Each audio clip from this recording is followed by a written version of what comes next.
el mercado mal desde el punto de vista de la empresa. Es decir, yo ahora hablo como parte de la empresa, no encontramos perfiles, no necesitamos más gente de la que realmente somos capaces a contratar. ¿Por qué? Porque son tecnologías muy novedosas, son tecnologías que llevan poco tiempo en el mercado, entonces no hay mucha gente formada y realmente es un valor tener el conocimiento de esas tecnologías y realmente cuando el mundo Big Data empezó como un procesamiento analítico, de dar un soporte a herramientas analíticas, pero es que a día de hoy el Big Data se está convirtiendo en la tecnología base, es decir, aparece un proyecto nuevo y realmente ya no es que sea un proyecto Big Data, es que cualquier proyecto informático o la mayoría de procesos de proyectos informáticos se basan en tecnologías Big Data porque se están convirtiendo en el estándar. Sin duda, vamos, yo ahora hablo como empresa, si pudiera contratar mañana a 20 personas con ciertos perfiles lo contrataría sin ninguna duda porque tenemos, como contaba antes, tenemos un montón de proyectos para realizar que no tenemos la gente con las skills necesarias.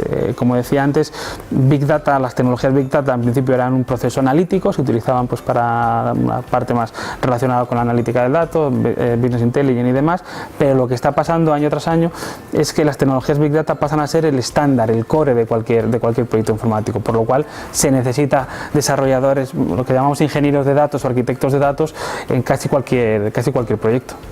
Todas, te podría decir que prácticamente todas. Todas las empresas del IBEX 35 tienen que tener sí o sí arquitecturas Big Data para gestionar su información. Al final, las transformaciones digitales que estamos viendo lo que hacen es poner el dato en el centro, ¿no? Crear sistemas que son data centric y para ello tienes que evolucionar y tus sistemas operacionales incluso tienen que convertirse en sistemas Big Data. Como decía, lo que antes nació para analítico ahora es que es el core de cualquier sistema.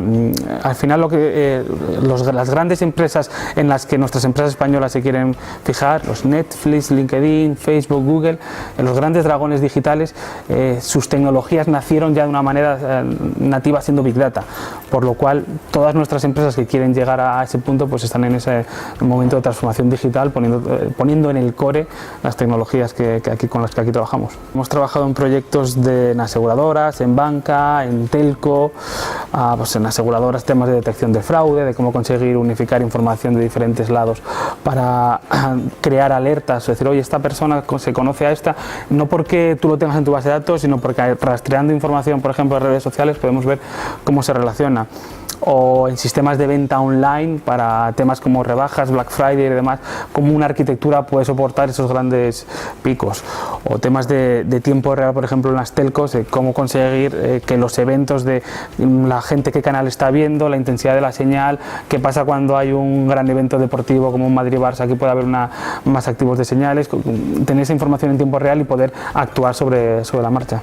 Un día a día de un arquitecto Big Data normalmente tiene una responsabilidad de definir la estrategia del dato desde el punto de vista tecnológico de una empresa. Es decir, tiene que entender qué casos de uso desde el punto de vista de negocio se van a implementar. Es decir, oye, lo que queremos es poder alimentar un gestor de campañas para crear una publicidad en tiempo real para nuestros usuarios, ¿no? Una campaña de marketing donde tengamos actualizado el perfil del usuario en tiempo real, ¿no? O podemos necesitar un caso de uso que sea la escalabilidad en un pico dado. Tenemos casos de uso más funcionales o más tecnológicos. Entonces, el arquitecto Big Data tiene que estar cerca de negocio para conocer esos requisitos funcionales o tecnológicos y convertir eso en piezas técnicas que puedan dar soporte. Digamos, lo que siempre llamamos pintar las cajitas. Es decir, oye, pues necesitas una base de datos escalable, un motor de eventos, un sistema de persistencia masivo, una infraestructura que sea un cloud on-premise. Digamos que pintar todas esas cajas, conectarlas, hacer las pruebas de concepto y asociado a toda esa parte más tecnológica, pues definir los sistemas o los procesos de gobierno, es decir, cómo gestionamos los usuarios, cómo se va a desarrollar el código, para que todo tenga una visión unificada. Un ingeniero de datos, que es, digamos, para mí es el primer paso antes de ser un arquitecto Big Data, es el que trabaja con esas piezas que el arquitecto ha definido. Es decir, si un arquitecto ha definido que la adquisición de datos es en tiempo real mediante un bus, por ejemplo, Kafka, pues es el que va a programar el código, que te conectas a Kafka, lees los datos, utilizas el motor de procesamiento que el arquitecto definió para hacer esa lógica de negocio que necesitas, ¿no? Entonces, digamos que el ingeniero de datos es el que programa o el que está más cerca de la tecnología utilizándola y el arquitecto el que la define un poco más desde un punto de vista global. La percepción real que tengo en la empresa es que hay más demanda de arquitectos Big Data que de Data Scientists. Esa es mi percepción real de la empresa. Y lo digo por lo siguiente, normalmente hay dos tipos de proyectos analíticos y proyectos de arquitectura. En un proyecto analítico normalmente es necesario hacer una arquitectura Big Data, es decir, el trabajo de un Data Scientist al final es desarrollar uno o n modelos que hacen una lógica que dan valor a negocio. Pero si solo viéramos como si fuera un iceberg, eso es la punta que sale del agua. Por debajo necesitas adquirir los datos, preprocesarlos, trabajarlos, disponerlos, hacer un gobierno del dato, todo eso para que cuando venga el Data Scientist pueda centrarse en definir el modelo. Entonces, realmente habrá pocos, a día de hoy, no como hace tiempo, a día de hoy habrá pocos proyectos más puros de Data Scientist que por debajo no tengan una arquitectura Big Data. En cambio, sí que existen muchos proyectos donde no necesitamos analítica avanzada de datos, sino, digamos, el BI tradicional o simplemente la escalabilidad, ¿no? El caso que os contaba de un comercio electrónico que tiene que dar soporte para que el Black Friday pueda vender todo lo que necesita. Ahí no hay una analítica avanzada, es simplemente lo que me funciona el 5 de abril, que es un día normal, que me siga funcionando el día del Black Friday en el momento punto. Sin duda, como comentábamos antes, a día de hoy hay una gran demanda de ingenieros de datos, de arquitectos de datos, y sin duda una componente muy importante es la informática. Si tú tienes unos conocimientos técnicos, bien porque tu formación ha sido un módulo de informática o ingeniería informática o cualquiera de los grados relacionados con ello, o bien porque tu experiencia laboral te ha llevado por ese sector, sin duda ya tienes mucho ganado. Es decir, va a ser mucho más fácil entrar en este máster y entender los conceptos, porque digamos que es una evolución de muchas de las tecnologías que ya existían antes.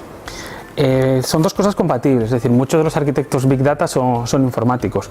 Informática, digamos que es más generalista, donde podrías trabajar en diferentes entornos. Lo que está muy claro es que todo lo relacionado con el dato ahora es la parte más importante de la informática. Entonces, digamos que es un sector, y algo muy importante es que tú puedes llegar a ser un arquitecto Big Data sin ser informático.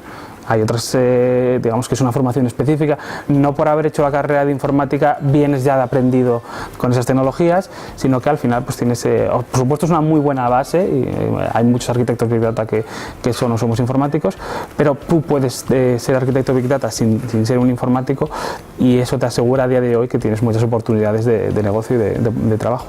Yo creo que sí, yo creo que suena todo como muy novedoso, aparecen muchas tecnologías, muchos lenguajes de programación, muchas bases de datos, y entiendo que hay cierta gente que se pueda sentir un poco amedrentado. Es importante decir que esto no es solo para informáticos, por supuesto tenemos un montón de informáticos, pero esto es para más gente, es decir, tú te puedes formar teniendo la cabeza, digamos, bien amueblada, como puede ser un físico, un matemático o cualquier tipo de ingenierías, o gente de otras especialidades que sí que han tenido que pegarse ya un poquito con la informática, se pueden formar y pueden ser grandes profesionales. Yo lo he visto personalmente en mis equipos. El máster está pensado sobre todo para cuadricular la mente, es decir, para enseñar cuáles son las problemáticas que las tecnologías Big Data resuelven, y luego además pues enseñar ciertas tecnologías para poder implementarlos. Pero para mí es muy importante cuadricular la mente, es decir, enseñar cuáles son los problemas que tenemos, escalabilidad y demás, y ver cómo las nuevas tecnologías Big Data lo resuelven. El nombre concreto de las tecnologías es importante porque mañana cuando salgamos a la empresa necesitamos usar esas herramientas para solventarlo, pero esto es un mundo muy cambiante. De hecho, de la primera edición del máster a la última, las tecnologías han ido cambiando, pero los tipos de problemas y las soluciones no han cambiado. Lo que puede cambiar es el nombre de la tecnología. Entonces es muy importante eso, cuadricular la mente para ser un buen arquitecto, saber cuáles son los problemas. Entonces, ¿cómo lo tenemos planteado en el máster? Pues tenemos una serie de paradigmas de procesamiento, que es procesamiento de batch, grandes cantidades de informaciones que están en un sitio, procesamiento en tiempo real, cuando los datos llegan sobre la marcha, y procesamiento mixto, es decir, cuando tengo muchos datos que se generan en tiempo real, pero también estáticos, cómo se almacena esa información en sistemas no SQL, digamos que eso sería el core, cómo proceso la información y lo almaceno de una manera escalable, y luego ponemos lo que yo llamo las guindas, ¿no? a esta parte troncal, que es la relación con otros equipos que como arquitectos tenemos que saber. Pues tenemos una parte de analítica avanzada de datos dentro del máster, pues para saber un poco hablar con los equipos de analítica.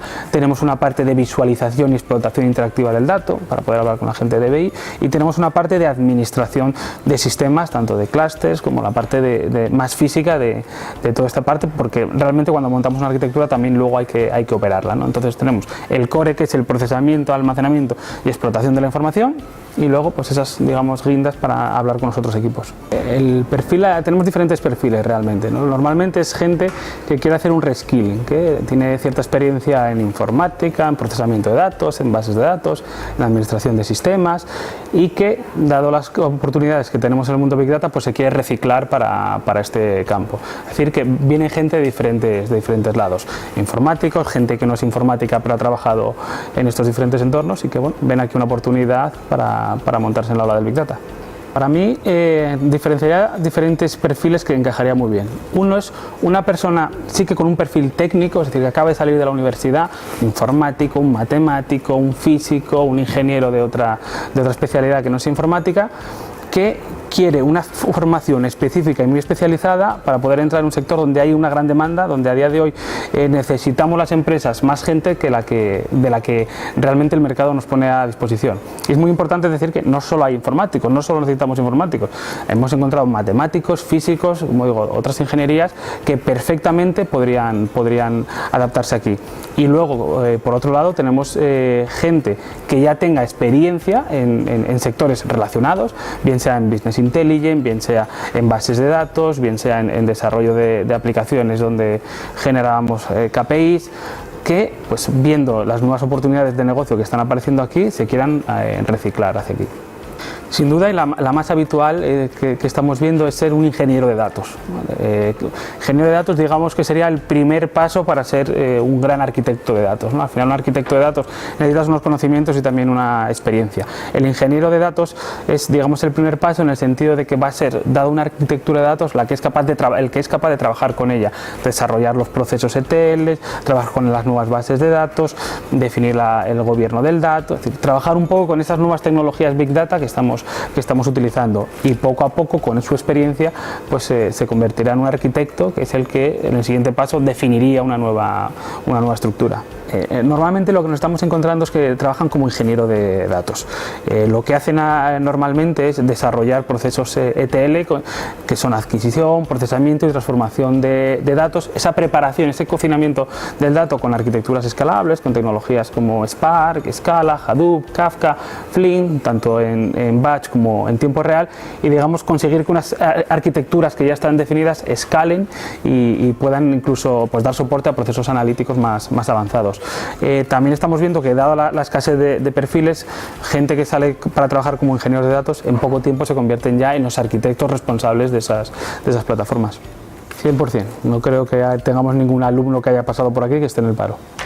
Y sin duda, vamos, yo mantengo la relación con alumnos de todas las ediciones, y hasta donde yo sé todos están trabajando en Big Data. Digamos que, como resumen, es algunos migrar en sus empresas en las que estaban cuando empezaron el máster, empezaban a hacer o se veía que iba a haber cosas Big Data y ahora ellos están allí, y otro conjunto de alumnos lo que han hecho es, una vez terminada la formación, pues se han movido a otras empresas de Big Data. Pues sí, es decir, puedo decir que en todas las ediciones del Master Big Data hay gente que ha trabajado en mi equipo. Unas porque las he contratado directamente, que teníamos necesidades, y obviamente conozco la formación que imparten todos los profesores del máster y veía que era la adecuada, que es lo que me demandan los clientes. Y en otros casos porque eran gente que se han ido moviendo, es decir, tengo algún caso que era gente que ya estaba en mi empresa actual, que no se dedicaba a Big Data, hizo la formación, y lo que hemos hecho es traerla al equipo. Bueno, para mí es muy importante hacer el proyecto fin de máster, porque aunque todas las asignaturas son muy prácticas, nosotros esto es totalmente práctico, ¿no? Todos los profesores, como enfocamos la formación, es explicarle el problema, ver qué tecnología lo pueden solventar y luego ponernos manos a la obra con una tecnología o con varias para solventarlo. Es decir, sí que es muy práctico, pero me parece muy interesante el proyecto fin de carrera, fin de máster, porque al final lo que hacemos es poner todo lo aprendido en valor de una forma práctica. Es decir, Se ordena de la siguiente manera. Primero el alumno tiene una idea que me tiene que proponer, yo reviso con ellos la idea para darle una vuelta, para ver si a nivel tecnológico encaja, si el alcance es el adecuado por pequeño o porque a veces la gente quiere hacer más de la cuenta. Pulimos esa idea, se hace una presentación ya más concreta, más aterrizada delante de todos los compañeros para que entre todos podamos enriquecer esa idea, se desarrolla, donde cada alumno tiene un tutor para hacer el día a día, resolver las dudas y ir haciendo un seguimiento, y luego finalmente se hace una demostración práctica de ese proyecto aquí al finalizar el máster, donde vemos realmente cómo ese código, cómo esa arquitectura está funcionando.